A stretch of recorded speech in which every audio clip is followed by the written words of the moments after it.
Chris's Bread тавтан морилцгоно. Өнөөдөр би та нар scone гэдэг нарийн бов яаж хийх зааж өгье. Энэ бол Barry Crocker гэдэг хүний жаргал.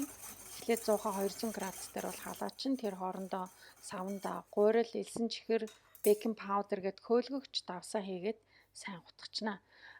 Дээр нь тэгээ маслагийн зарим масл нь болохоор гадна талд нь ингээд хэмжилтийн заацсан тэмдэглэгээтэй байдаг. За маслаг хийгээд хутгахтаа хутгаар хутгаж болно. Хэрэв зориултын хутгагч байхгүй бол тэгээ үгүй бол сэрэгэрч хутгацсан болно л доо. Тэгээ сайн хутгаад масл нь бүр ингээ гурилтайгаа бүр сайн нийлээд ийм үүрсэн ийм үүрмэг шиг болчихж байгаа юм. За тэгээд энэ дээрээ ингээ одоо ингээ үүрсэн үүрмгээ та нарт ингээ харуулж байна. Ингээ сайхан хоорондоо салсан ийм үүрмэг. Би болохоор өндгөө айлын эзэнээ зурцсан байгаа. Тэгээ сангис буюу cranberry гэдэг отоосон жимс хийж байгаа. Та нар өөрсдөө дуртай жимсийг хийнэ. Half and half гэд нэрлэдгийн энэ болохоор тийм өтгөн цэцгээ.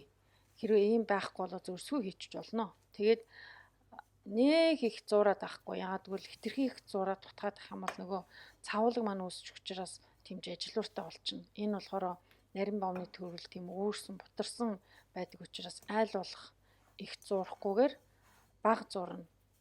Дөнгөж одоо шингэн зүйл маань гурилтайгаа ингээл холилдчих юм бол болно гэсэн үг. Тэг энийг хавтгай гадаргуу дээр тавьж гаад 10 удаа хөнгөө ингээд ухаадаг нь энэ болохоор зэрэг ингээ үйчилсэн тийм давхаргууд үүсгэж байгаа гэх юм уу та.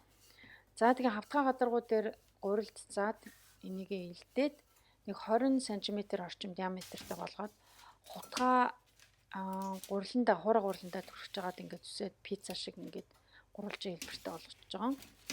Тэгтээ энийг хооронд нь салахгүй яг нийлсэн чигээр нь дээр нь болохоор тэр цэцгийгээрээ сайхан арчаад том ширхэгтэй элсэн чихэр цацаад за ингээд 100-ндаа хийгээд 14-өөс 16 минут сайхан шаргал өнгөтэй болтолно болгоно.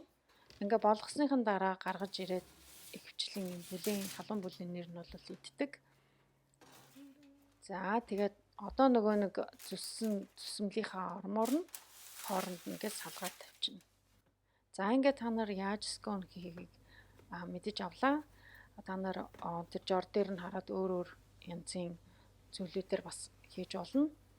За ингээд онгойлгоод үзэхээр нь уур савсаад тийм үүрсэн, бутарсан, тийм сайхан тослог, маслтай, амттай сайхан нарийн бов хийхийг сурлаа. Амтархан хүртцгээгээрэй.